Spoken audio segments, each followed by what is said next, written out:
Gracias, señor presidente.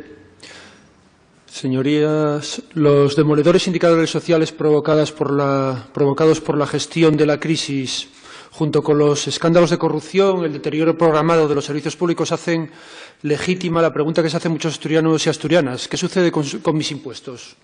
Desgraciadamente, si la pregunta es lógica, al igual que el malestar que subyace, no podemos decir lo mismo de algunas de las respuestas que hemos escuchado hoy aquí. Señorías del Grupo Parlamentario Socialista que apoya al Gobierno, ustedes traen hoy aquí un proyecto de ley que tramitamos por vía de urgencia, no para resolver las necesidades de la ciudadanía, sino para satisfacer las condiciones de su pacto presupuestario con el Partido Popular. Podrían haber apostado por una modernización fiscal ambiciosa que protegiese a la mayoría social y facilitase la contribución de quienes más se han beneficiado de la crisis. Sobre la mesa tenían los apoyos necesarios para reducir la presión sobre las familias que han soportado el peso de la crisis y aumentar su control y la transparencia sobre quienes recurran a los mecanismos de evasión y elusión fiscal. Ustedes han preferido, sin embargo, garantizar su propia estabilidad, un remiendo que no solo no corrige la injusticia que acompañaba al impuesto de sucesiones y donaciones, sino que la profundiza. No solo no aumenta su progresividad, sino que no mejora su eficiencia económica ni su transparencia. Los incumplimientos en un programa de Gobierno pueden llegar a encontrar explicación, aunque cuesta más entenderlos cuando son sistemáticos. Lo que no tiene justificación es que se legisla, como sucede con esta reforma, en el sentido contrario de lo prometido durante la campaña electoral y, por si fuera poco, del acuerdo con el que Javier Fernández logró los apoyos necesarios para su investidura. Sin haber llegado a comprobar los efectos de los cambios introducidos por ustedes mismos en el proyecto de presupuestos, han traído ahora un nuevo texto. Esto no es riguroso ni en términos legislativos ni, por supuesto, en términos económicos. Corregir el error de salto y actualizar el mínimo exento era necesario, como defendimos durante la negociación presupuestaria. Ustedes rechazaron nuestra propuesta, que reducía significativamente el número de contribuyentes afectados, pero que aumentaba la contribución de quienes, no siendo familiares directos, disponían ya de un patrimonio persistente importante. Ustedes rechazaron una propuesta que protegía las herencias familiares más comunes y evitaba una pérdida significativa de ingresos, además de contribuir a la reactivación económica con medidas innovadoras. En cambio, lo que nos traen aquí es un proyecto desequilibrado en términos contables, ineficaz en términos económicos e injusto en términos sociales.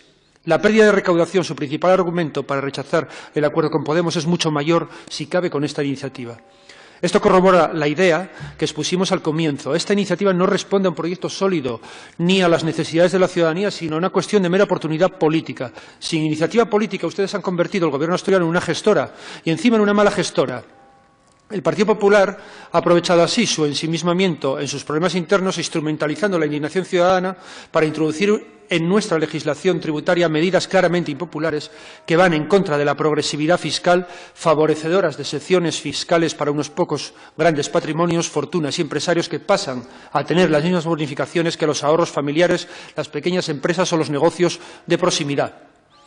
Respetamos las protestas de quienes ven peligrar sus herencias, resultado antes de las deudas que las acompañan que el actual diseño del impuesto de sucesiones y donaciones, pero rechazamos su instrumentalización por parte de quienes aplican políticas de austeridad que reducen el dinero que tenemos en nuestros bolsillos, reducen nuestros salarios, recortan el presupuesto destinado a la atención a mayores y llevan la deuda a niveles históricos, fruto de unos niveles de corrupción que ahora queda patente al verlos desfilar por los banquillos de los juzgados uno tras otro.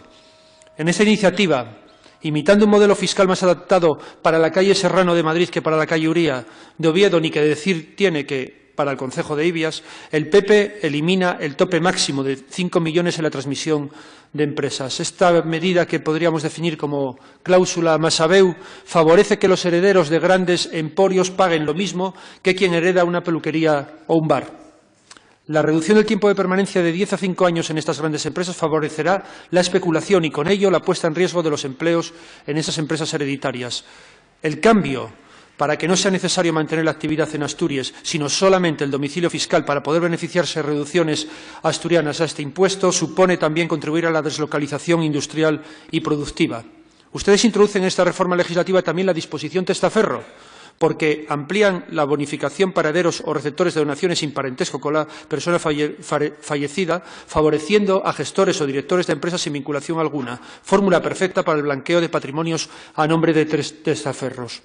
Estos son algunos de los caballos de Troya introducidos por el Partido Popular, amparado en un debate legítimo y necesario. Muchas son las medidas que faltan y que, además de necesarias, contarían con un amplio respaldo social. Señorías del Grupo Parlamentario Socialista de la Junta General, señora consejera de Hacienda y Sector Público, puede que a corto plazo cuenten con los votos necesarios para impulsar un texto que necesita profundos cambios, pero asegúrense de que no terminen quedándose sin avales, incluso entre sus propios simpatizantes y votantes.